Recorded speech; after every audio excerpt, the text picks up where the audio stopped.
Welcome to local news. నేను తులసి. ముందుగా headlines.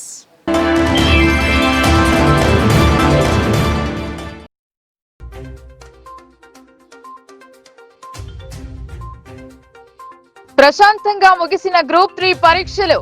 కేంద్రాలను పరిశీలించిన కలెక్టర్, ఇతర అధికారులు.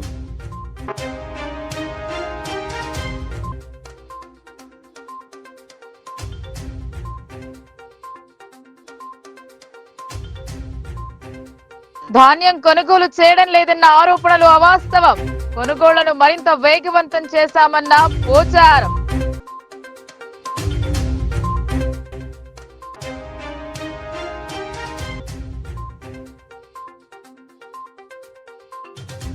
ప్రజావాణి ఫిర్యాదులకు దొరకని పరిష్కారం. దరఖాస్తులతో కలెక్టర్ కార్యాలయం చుట్టూ తిరుగుతున్న జనం.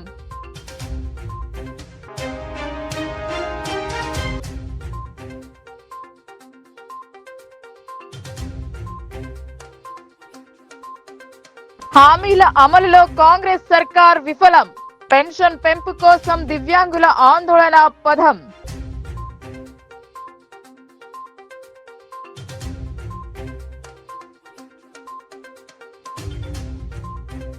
వికసిత్ భారత్, వికసిత్ మహారాష్ట్ర బీజేపీతోనే సాధ్యం. 60 ఏళ్ల పాలనలో కాంగ్రెస్ మహారాష్ట్రను విస్మరించిందని ఎమ్మెల్యే ధన్పాల్ ధ్వజం. ఆదివారం మొదలైన గ్రూప్ 3 పరీక్షలు ముగిశాయి. పరీక్షా కేంద్రాలను కలెక్టర్ తనిఖీ చేశారు. రాష్ట్ర పబ్లిక్ సర్వీస్ కమిషన్ ద్వారా నిర్వహించిన గ్రూప్ 3 పరీక్షలు ప్రశాంతంగా ముగిశాయి. జిల్లా కేంద్రంలోని ప్రభుత్వ పాలిటెక్నిక్ కళాశాలలో ఏర్పాటు చేసిన పరీక్షా కేంద్రాన్ని కలెక్టర్ రాజీవ్ గాంధీ హనుమంతు సోమవారం ఆకస్మికంగా తనిఖీ చేశారు.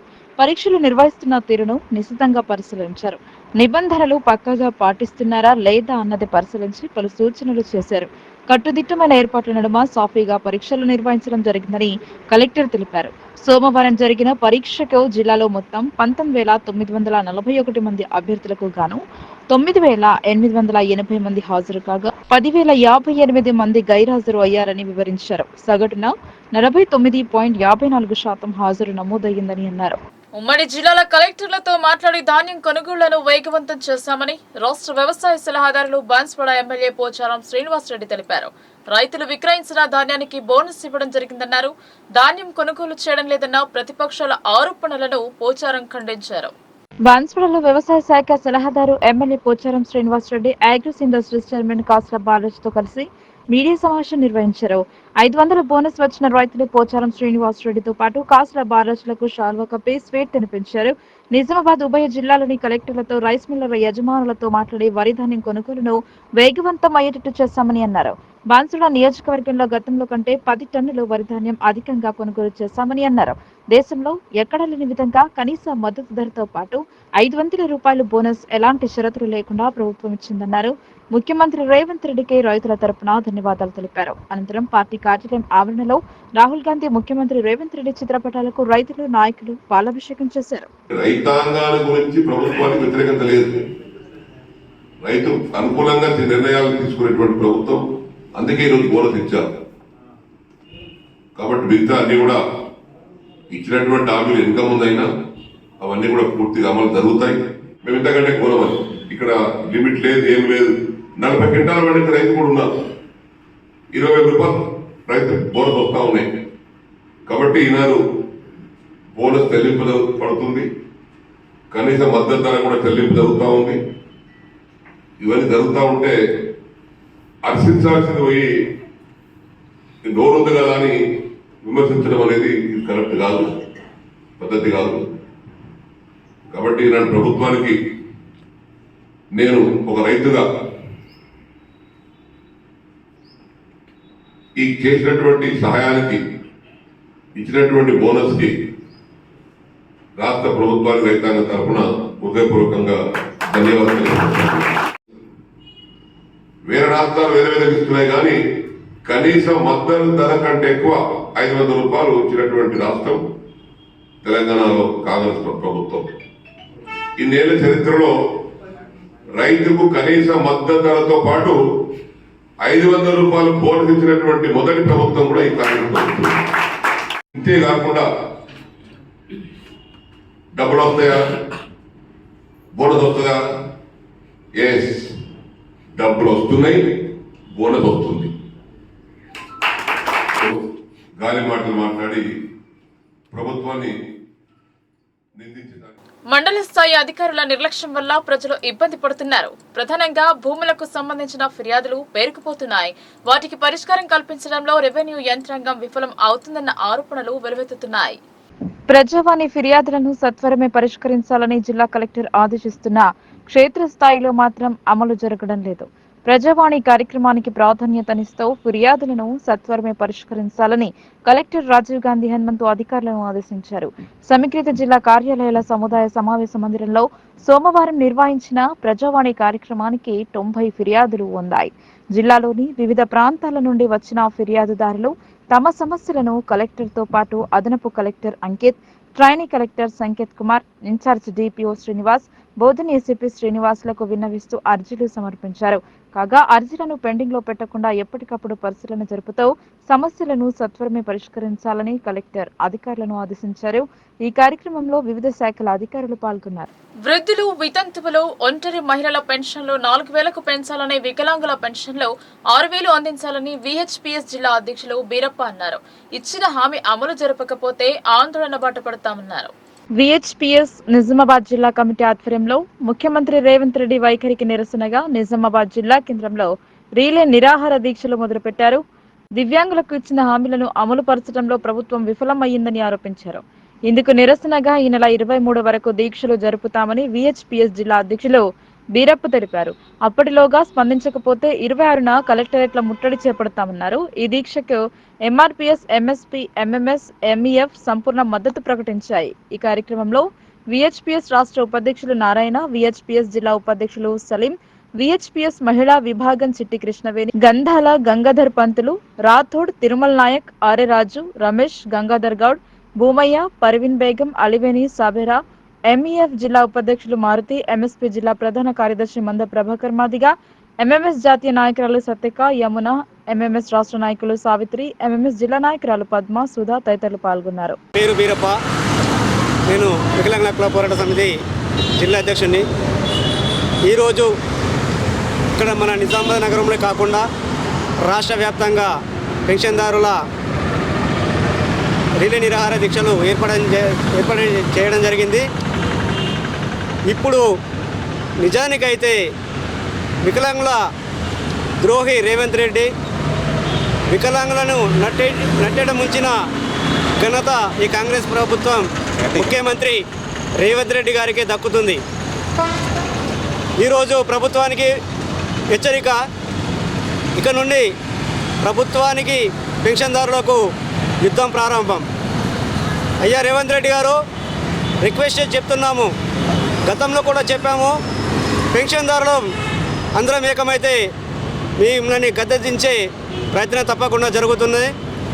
ఈరోజు రాష్ట్ర వ్యాప్తంగా మొదలుపెట్టిన రిలే నిరాహార దీక్షలు వచ్చే 23వ తారీఖు వరకు మీరు దిగివచ్చి మా డిమాండ్లను అలాగే పెన్షన్లను పెంచవలసిందిగా ఇక్కడ నుంచి డిమాండ్ చేస్తున్నాం. ఒకవేళ మీరు ఈ నిరాహార దీక్షలు పూర్తి కాకముందే పెన్షన్ ఇస్తే మీకు భవిష్యత్తులో పుట్టగతులు ఉంటాయి. లేదంటే 26 నాడు చలో హైదరాబాద్ కార్యక్రమాన్ని తీసుకొని పెన్షన్దారులందరినీ లక్షలాదిగా హైదరాబాద్కు తరలిస్తామని హెచ్చరిస్తున్నాం. ముఖ్య గమనిక, తెలంగాణ సర్కార్కి సవాల్గా చేస్తున్నాం ఏంటంటే, మా పెన్షన్దారులే కాకుండా ఇక్కడ ఉన్నటువంటి సమాజంలో అన్ని రాజకీయ అఖిల పక్షాలను కూడా ఇందులో భాగస్వామ్యం చేసి మేము తప్పకుండా యుద్ధాన్ని ప్రకటిస్తున్నామని చెప్పేసి ఈ నిజామాబాద్ జిల్లా నుంచి వికసిత్ భారత్, వికసిత్ మహారాష్ట్ర బీజేపీతోనే సాధ్యమని అన్నారు నిజామాబాద్ అర్బన్ ఎమ్మెల్యే ధన్పాల్ సూర్యనారాయణ. కాంగ్రెస్ 60 ఏళ్ల పాలనలో మహారాష్ట్రను పూర్తిగా విస్మరించిందని ఆయన విమర్శించారు. మహారాష్ట్ర ఎన్నికల ప్రచారంలో భాగంగా భోకర్ నియోజకవర్గం కిణి పాలష్ దివ్షి గ్రామంలో మహాయుత కూటమి అభ్యర్థి శ్రీ జయ అశోక్ రావు చౌహాన్ తో కలిసి నిజామాబాద్ అర్బన్ ఎమ్మెల్యే ధన్పాల్ సూర్యనారాయణ ఇంటింటికి నిర్వహించిన ప్రచారంలో పాల్గొన్నారు.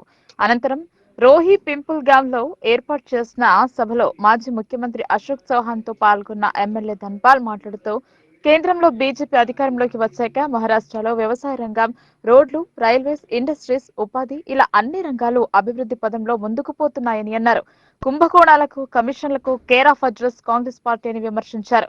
రాజ్యాంగాన్ని పరిరక్షించామని ఖర్గే గొప్పలు చెప్తున్నారని, రాజ్యాంగాన్ని ఖూనీ చేసిందే కాంగ్రెస్ పార్టీ అని, రాజ్యాంగం గురించి మాట్లాడే నైతిక హక్కు ఆ పార్టీకి లేదన్నారు. రాజ్యాంగ నిర్మాత అంబేద్కర్ ను ఓడగొట్టిన ఘనత కాంగ్రెస్ కి దక్కుతుందన్నారు. రేవంత్, ఉత్తమ్, పొంగులేటి పగటివేసి గాళ్లలా మహారాష్ట్రలో తిరగడానికి సిగ్గు ఉందా అని ప్రశ్నించారు. కర్ణాటక, తెలంగాణలో ఇచ్చిన గ్యారంటీలకు, హామీలకు దిక్కులేదని, అక్కడ ప్రజలను మోసం చేసినట్లు మరాఠా ప్రజలను మోసం చేయాలని చూస్తే అఘాడి కూటమిని బొందపెట్టడం ఖాయమని అన్నారు. కార్యక్రమంలో స్థానిక మాజీ జెడ్పీటీసీ దివాకర్ రెడ్డి, మహేష్ వెంకటేష్, నిజామాబాద్ బీజేపీ నాయకులు నాగోళ లక్ష్మీనారాయణ, ప్రభాకర్, ఆనంద్, పవన్ కృష్ణ తదితరులు పాల్గొన్నారు. డబుల్ బెడ్రూమ్ ఇండ్లు రిపేర్ చేసి నిరుపేదలకు అందించాలని సిపిఎం డిమాండ్ చేసింది. నిర్మాణాలు జరిపి సంవత్సరాలు గడుస్తున్నా అలంకారప్రాయంగా మారాయని ఆరోపించింది. సిపిఎం నగర కమిటీ ఆధ్వర్యంలో డబుల్ బెడ్రూమ్ ఇండ్లను పంపిణీ చేయాలని కలెక్టర్ కు వినతి పత్రం అందజేశారు. సిపిఎం నగర కార్యదర్శి సుజాత ఈ సందర్భంగా మాట్లాడుతూ నగరంలో ఉన్న డబుల్ బెడ్రూమ్ ఇండ్లను రిపేర్ చేసి నిరుపేదలకు పంపిణీ చేయాలన్నారు. నగరంలో 1600 డబుల్ బెడ్రూమ్ ఇండ్లు నిర్మించి ఉన్నాయని, కొన్ని శిథిలావస్థకు చేరాయన్నారు. వాటిని రిపేర్ చేసి నిరుపేదలకు అందించాలని కోరారు. ఈ కార్యక్రమంలో సిపిఎం నగర కమిటీ నాయకులు అనిత, దీపిక, స్థానికులు వనజ, శ్రీదేవి తదితరులు పాల్గొన్నారు. అంటే నగరంలో దాదాపు 1600 డబుల్ బెడ్రూమ్లు నిర్మించి ఉన్నాయి. కానీ వాటిని కట్టి వదిలేయడం వల్ల దుర్వినియోగం అవుతున్నాయి తప్ప, ప్రజాధనం దుర్వినియోగం అవుతుంది తప్ప దానివల్ల ఉపయోగం లేదు. ఎందుకంటే కట్టి వదిలేయడం వల్ల అసాంఘిక కార్యకలాపాలకు అడ్డగా మారుతున్నది. కాబట్టి వాటిని రిపేర్ చేసి నిరుపేదలకు అందించాలని చెప్పేసి ఈరోజు కలెక్టర్ గారికి మెమరాండం ఇవ్వడం జరిగింది. సర్వే ఏదైతే బీసీ కులకరణ కోసము సర్వే పెట్టిరో అందులో భాగంగానే ఈ డబుల్ బెడ్రూమ్ల మీద కూడా ప్రత్యేకమైన దృష్టి పెట్టాలని సిపిఎం పార్టీ నగర కమిటీగా విజ్ఞప్తి చేస్తా ఉన్నాం. స్వచ్ఛంద సేవకు యువకులు ముందుకు రావాలని కాంగ్రెస్ నాయకులు డిచ్పల్లి మాజీ ఎంపీపై కంచెట్టి గంగాధర్ పిలుపునిచ్చారు. గ్రామ స్థాయిలో ఉచిత వైద్య శిబిరం ఏర్పాటు చేసి సేవలను అందించిన వైద్యుల సేవలను అభినందించారు. డిచ్పల్లి మండలం మిట్టపల్లిలో మిట్టపల్లి యూత్ ఆధ్వర్యంలో ఉచిత వైద్య శిబిరాన్ని ఏర్పాటు చేశారు. గ్రామంలో sunrise super speciality hospital వారు వైద్య శిబిరాన్ని ఏర్పాటు చేసి బీపీ, షుగర్, ఈసీజీ వంటి ఉచిత పరీక్షలను నిర్వహించి ఉచితంగా మందులు అందించారు. యూత్ ఆధ్వర్యంలో ఈ వైద్య శిబిరం ఏర్పాటు అభినందనీయమని కంచెట్టి గంగాధర్ అన్నారు. యూత్ అధ్యక్షుడు బెడద భాస్కర్, బన్నుగౌడ్, ఇర్ఫాన్ తదితరులను అభినందించారు. శిబిరంలో పాల్గొని మాజీ ఎంపీపీ కంచెట్టి గంగాధర్ వైద్య పరీక్షలు చేయించుకున్నారు. ఈ కార్యక్రమంలో youth president Bedada Bhaskar, vice president Irfan, Bannugoud, BDC సభ్యులు, మాజీ ఎంపీటీసీ బాలగంగాధర్, ఎక్స్ ఉప సర్పంచ్ తంగెళ్ల కిషన్, కాంగ్రెస్ సీనియర్ నాయకులు హబీబ్ ఖాన్, వడ్ల గంగాధర్, సుంకెటి గంగాధర్, గుండా ప్రదీప్, సుంకెట పోషన్న, గ్రామస్తులు తదితరులు పాల్గొన్నారు. నేడు మిట్టాపల్లి గ్రామ పంచాయతీలో Guru Raghavendra sunrise super speciality hospital వారు ఉచిత మనం వైద్య శిబిరాన్ని ఏర్పాటు చేసి ప్రజలందరికీ మంచి సలహాలు ఇచ్చి మంచి సూచనలు ఇస్తున్నారు. మరి గ్రామస్తులందరూ దీన్ని ఏర్పాటు చేసిన గ్రామస్తులకు, యువకులకు అందరికి కూడా, వచ్చినటువంటి డాక్టర్లకు, సిబ్బందికి కూడా అందరికి కూడా పేరు పేరున ధన్యవాదాలు, శుభాకాంక్షలు తెలియజేస్తున్నాం. మరి అలాగే ఇటువంటి కార్యక్రమం పెట్టి యూత్ని కానీ ప్రజల్ని కానీ హెల్త్ పరంగా, ఆరోగ్యపరంగా మంచి సూచనలు ఇచ్చి ప్రోత్సహించడం మంచిది. ఇటువంటి కార్యక్రమం ఇంకా అనేకమైన కార్యక్రమాలు రావాలని కోరుకుంటున్నాం. మరి పంపించినటువంటి డాక్టర్లకు, డాక్టర్ బృందానికి, వారు వచ్చి సేవలు చేస్తున్నటువంటి సిబ్బంది అందరికీ కూడా పేరు పేరున ధన్యవాదాలు తెలుపుతూ, ఇందులో గ్రామస్తులందరూ కూడా వైద్య శిబిరంలో పాల్గొని అందరూ కూడా చెకప్ చేయించుకొని ఎవరికారు ఆరోగ్య జాగ్రత్తలు పాటించాలని చెప్పి కూడా కోరుతున్నాం. మరి ప్రభుత్వం కూడా ఆరోగ్య శిబిరంతో పాటు హెల్త్ పరంగా కూడా అన్ని రకాల సదుపాయాలు కల్పించాలని ప్రభుత్వాన్ని కూడా ఈ సందర్భంగా విజ్ఞప్తి చేస్తూ ఈ కార్యక్రమం పాల్గొనందరికీ కూడా ధన్యవాదాలు తెలుపుతున్నాం. ఇట్టి ఉచిత వైద్యం శిబిరం ద్వారా బీపీ, షుగరు, రకరకాల బీమార్లకు మందులిచ్చి మరియు సూచనలు ఇచ్చి ఇంకా ఏదైనా ఇబ్బంది ఉంటే నిజామాబాద్ కూడా వెళ్ళి చెక్ చేయించుకొని చెప్తున్నారు. మరి అట్టి కార్యక్రమంలో పాల్గొన్నాం. మేము కూడా చెకప్ చేయించుకున్నాం. మాకు కూడా షుగర్ టెస్ట్, బీపీ టెస్ట్ జరిగింది. అందులో మంచి పాయింట్స్ సూచనలు ఇచ్చారు. అన్నం తిన్న తర్వాత ఎంత ఉండాలా, అన్నం తినకముందు ఎంత ఉండాలా, వాటన్నిటి కూడా చెప్పారు. రక్త పరీక్షల గురించి చెప్పారు. అన్ని రకాల హాస్పిటల్ కార్యక్రమాల గురించి చెప్పారు. దానికి మేము ప్రత్యేకమైన ధన్యవాదాలు చెప్తాం. ఇది అన్నిటి కూడా ప్రజలు వాడుకోవాలని చెప్పి ప్రజలందరికీ ప్రభుత్వ హాస్పిటల్స్ ను బలోపేతం చేసి ప్రైవేట్ కార్పొరేట్ హాస్పిటల్స్ ఫీజుల దోపిడీని అరికట్టాలని పీవైఎల్ పీఓడబ్ల్యూ నాయకులు డిమాండ్ చేశారు. రాష్ట్ర వ్యాప్త ఉద్యమానికి సంబంధించిన పోస్టర్లను వారు ఆవిష్కరించారు. తెలంగాణ రాష్ట్రంలో ప్రభుత్వ హాస్పిటల్ ను బలోపేతం చేసి ప్రైవేట్ కార్పొరేట్ హాస్పిటల్స్ ఫీజుల దోపిడీని అరికట్టాలంటూ ప్రోగ్రెసివ్ యూత్ లీగ్ ప్రగతిశీల మహిళా సంఘం నాయకులు డిమాండ్ చేశారు. సోమవారం బోధన్ పట్టణంలోని సరస్వతి నగర్లో పీవైఎల్ పీఓడబ్ల్యూల ఆధ్వర్యంలో ప్రభుత్వ హాస్పిటల్స్ ను బలోపేతం చేసి ప్రైవేట్ కార్పొరేట్ హాస్పిటల్ ఫీజుల దోపిడీని అరికట్టాలంటూ రాష్ట్ర వ్యాప్త ఉద్యమానికి సంబంధించిన పోస్టర్లను ఆవిష్కరించారు. ప్రభుత్వ హాస్పిటల్లో వెంటనే డాక్టర్స్ నర్స్ పోస్టులను వెంటనే భర్తీ చేయాలి. అలాగే అన్ని రకాల మందులను ప్రభుత్వ హాస్పిటల్లో ఉంచాల్సిందిగా కోరుతున్నాము. అనవసరమైన టెస్టులకు వాటికి వీటికి కోసం అని చెప్పేసి దూరంగా ఉండాల్సిన అవసరం వస్తుంది.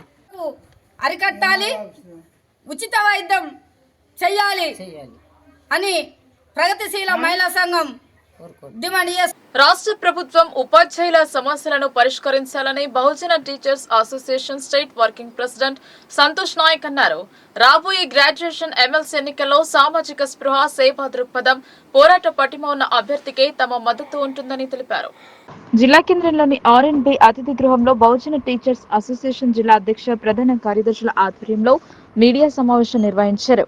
ఈ సందర్భంగా BTA state working president Santosh Naik మాట్లాడుతూ ఎస్సీ, ఎస్టీ, బీసీ మెరిట్ అభ్యర్థులకు మెరిట్ ద్వారానే ఉద్యోగ నియామకాలు అన్ని శాఖలలో జరపాలని ప్రభుత్వాన్ని డిమాండ్ చేశారు. జీవో నెంబర్ 317 బాధితులకు న్యాయం చేయాలని తెలిపారు. పెండింగ్ బిల్స్, పదోన్నతులను తక్షణమే నెరవేర్చాలని ప్రభుత్వాన్ని కోరారు. సమావేశంలో రాష్ట్ర అసోసియేట్ అధ్యక్షులు B Sagar, vice president Prakash Pawar, Bheemudu Naik, Syed Yusuf, Srinivas, Ravi తదితరులు పాల్గొన్నారు. టీచర్స్ అసోసియేషన్ తెలంగాణ రాష్ట్రం నిజామాబాద్ జిల్లాలో జరుగుతున్నటువంటి ప్రెస్ మీట్ కార్యక్రమంలో భాగంగా జిల్లా ప్రధాన కార్యదర్శి స్వామినాయక్ గారు, రాష్ట్ర అసోసియేట్ ప్రెసిడెంట్ బిఆర్ సాగర్ గారు, మిగతా ముఖ్య నాయకులు, జిల్లా రాష్ట్రాల నాయకులతో పాటు నేను ఎం సంతోష్ నాయక్, బీటీఏ రాష్ట్ర వర్కింగ్ ప్రెసిడెంట్ ఈరోజు ఈ ప్రెస్ మీట్ కార్యక్రమంలో భాగంగా కొన్ని అంశాల మీద, ఉపాధ్యాయ సమస్యల మీద చర్చించదలుచుకున్నాం. దాంట్లో భాగంగా జియో నెంబర్ 29 మొన్న గ్రూప్ 1లో ఏ అభ్యర్థులకైతే జియో నెంబర్ 29 ఇచ్చి 1:50గా పిలిచారో దాంట్లో బహుజనులకి తీవ్రమైన అన్యాయం జరిగింది. మెరిట్లో అత్యధిక మార్కులు సంపాదించినప్పటికీ వారిని వారి రిజర్వేషన్ కేటగిరీలో మాత్రమే చూపిస్తూ ఉన్నారు. తద్వారా వీళ్ళు రిజర్వేషన్కే పరిమితమైనటువంటి ఆస్కారం ఉంది. మెరిట్లో వచ్చినా కానీ ఇవ్వకపోతే అది ఈ వర్గాలకు తీవ్రమైన నష్టం జరుగుతుందని ఈ సందర్భంగా తెలియజేస్తా ఉన్నాం. ఇక రెండో పాయింట్, జియో నెంబర్ 17 గత ప్రభుత్వంలో ఇచ్చినటువంటి జియో నెంబర్ 317లో భాగంగా చాలామంది స్థానికతను కూడా కోల్పోవడం జరిగింది. అయితే ఈ ప్రభుత్వం, కొత్త ప్రభుత్వం వచ్చిన తర్వాత వాటి మీద ఒక కమిషన్ వేసి సుదీర్ఘంగా చర్చించి స్పెషల్ కేటగిరీ మరియు స్పౌస్ కేటగిరీకి అవకాశం ఇవ్వాలని ఆ యొక్క కమిటీ నిర్ధారణ చేయడం జరిగింది.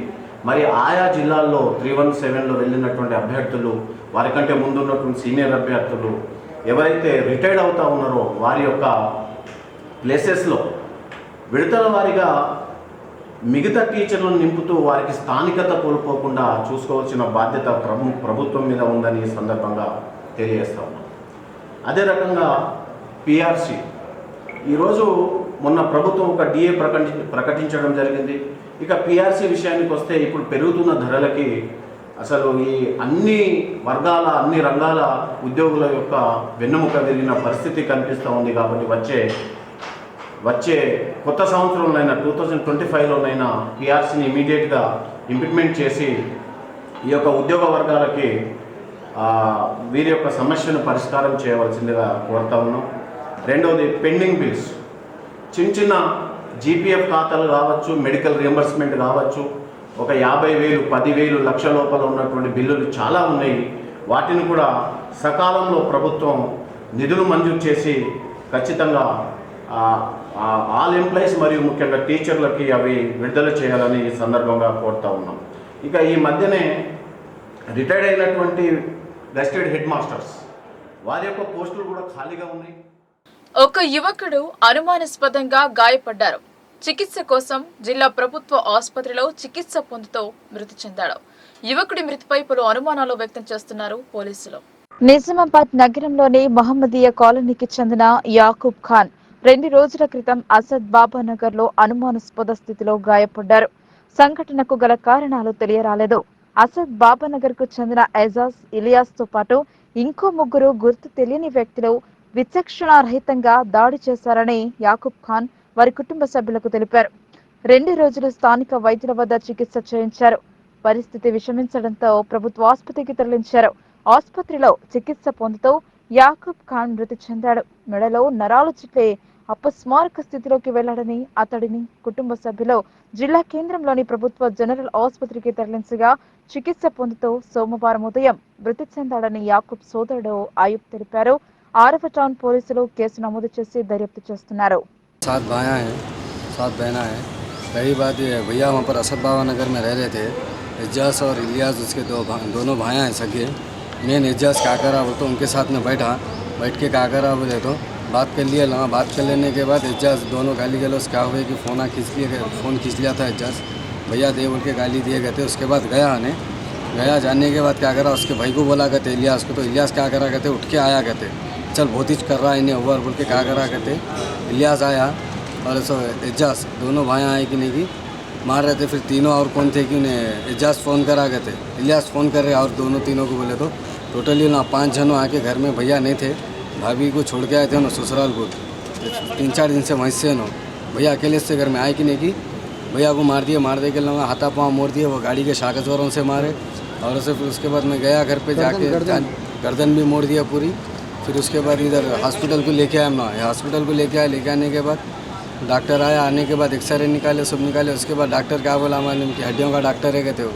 उन्होंने क्या बोला बोले तो नहीं रिस्पॉन्स इतने दे रहे आए कि झिड़कियाँ दे रहे वो। फिर दादा बोलने के बाद फिर ये लोग आए पुलिस वाले आए कि नहीं कि ए बाबू हट बोल के पुलिस वाला मेरे हाथ पकड़ा कि नहीं कि ढकल तो फिर अपना ठहरो साहब भाई है मेरा बोले तो फिर हाथ छोड़ा फिर अंदर गया। अंदर जाने डॉक्टर को बोला तो ऐसी बात ऐसी इनको चलने भी नहीं आ रहा है, नो बात भी नहीं कर रहे डॉक्टर साहब बोले तो मैं क्या करूँ, क्या मैं पकड़ के चलाऊँ कि वो करूँ कि बोल के बड़े दवाखाने में साहब बोल रहे आए कि यहाँ रिस्पॉन्स इतने दे रहे। ज़्यादा कुछ बोलेगी ये पुलिस वालों को बुलाई कि नहीं कि धमकियाँ देकर डंडे से मार के हकाल दे रहे। हम लोग दिन के दिन 3-4 जनों आए थे दवाखाने में बताने का से आए कि नहीं कि मार के हकाल दिया वहाँ से। जब वहाँ जाके प्राइवेट में बता लेते बोले ना हो जाओ बोल के ढकल दिए बंडी। टाउन को गया था। उसके बाद टाउन को जाने के बाद 3 दिनों का आज तक किसी को पकड़े भी नहीं, किसी को उठाए भी नहीं। और ऐसा टाउन में जाके बोलने के बाद अस्सलाम वालेकुम, मेरा नाम अज़हर ख़ान है। मैं मोहम्मदिया कॉलोनी से रहने वाला हूँ। ये परसों हमारे आज भाई का हादसा हुआ। परसों के दिन आके हमारे भाई के घर पे हमला करे। और इसमें क्या है बोले तो जब हॉस्पिटल को लेके गए थे भाई को तो हॉस्पिटल में कोई रिस्पांस नहीं मिला। और वहाँ पर जब डॉक्टर के लिए बोले तो वहाँ पर पुलिस और डॉक्टर दोनों मिल के काम कर रहे। सो है ना पुलिस वाले पेशेंट के पास जाने दे रहे और डॉक्टर क्या करे सीधा पुलिस वालों को बुला रहे, सिक्योरिटी गार्डों को बुला ले रहे। अब खुद के पेशेंट के पास खुद का आदमी अगर नहीं रहेगा तो कौन रहेगा भाई, जबकि तुम कुछ देख रहे नहीं उसको। जब यहाँ पर इसको लेके आए पंचनामा होना चाहिए। जब पंचनामा नहीं हुआ हॉस्पिटल में खाली लिख दे के छोड़ दिया, ऐसे पेपर में लिख दे के कोई भी छोड़ देते। ट्रीटमेंट नहीं करोगे? ट्रीटमेंट एक इंजेक्शन नहीं दिया उसको, हालांकि सीरियस हालत है उसकी। सुबह 6 बजे इसको लेके बैठे तो 11 बजे तक बैठे। फिर 2 बजे डॉक्टर साहब आते बोले डॉक्टर साहब का तक 2 बजे तक पता नहीं। ऐसा अकेला हुआ और ऐसे कितने होंगे हॉस्पिटल में। कुछ तो भी बड़े दवाखाने का कौन तो भी कोई है इंचार्ज नहीं है वहाँ पे है। कुछ तेलंगाना में चल रहा नहीं चल रहा कौन तो भी है रिस्पॉन्स वहाँ पर देने वाला नहीं है सरकारी हॉस्पिटल में। सीएम साहब अगर कुछ यहाँ पर आके हॉस्पिटल में अगर नजर डाले या उनके सही आदमियों को भेजे जो रिश्वत जो नहीं खाते। इधर से गए कि 2000, इधर से गए कि 500, इधर से गए 20। जो सिक्योरिटी गार्ड जो भी है ना उन लोगों को भी 20-30 रुपये दे के जाना पड़ रहा खुद के पेशेंट के पास, तो भी जाने नहीं दे रहे। अब यहाँ पर पुलिस वाले रिस्पॉन्स नहीं दे रहे। अब हम क्या करना फिर, अगर हम कुछ भी कर रहे तो फिर बोलते गुंडे हैं, रउड़ियाँ हैं, ये लोग मार ले रहे, वो लोग मार ले रहे, वो ये बोलते। फिर अब इसका जिम्मेदार कौन है भाई? వార్తలు ముగించే ముందు హెడ్లైన్స్ మరోసారి.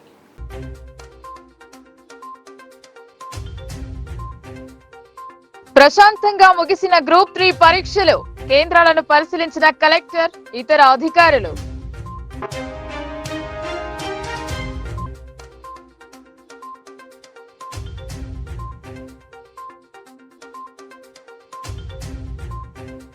ధాన్యం కొనుగోలు చేయడం లేదన్న ఆరోపణలు అవాస్తవం.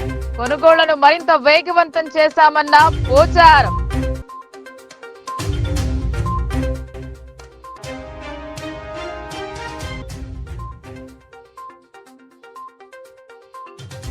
ప్రజావాణి ఫిర్యాదులకు దొరకని పరిష్కారం. దరఖాస్తులతో కలెక్టర్ కార్యాలయం చుట్టూ తిరుగుతున్న జనం.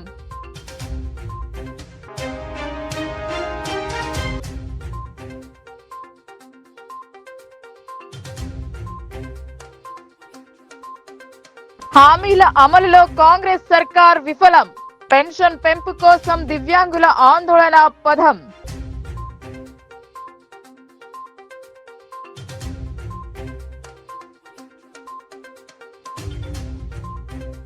వికసిత్ భారత్, వికసిత్ మహారాష్ట్ర బీజేపీతోనే సాధ్యం.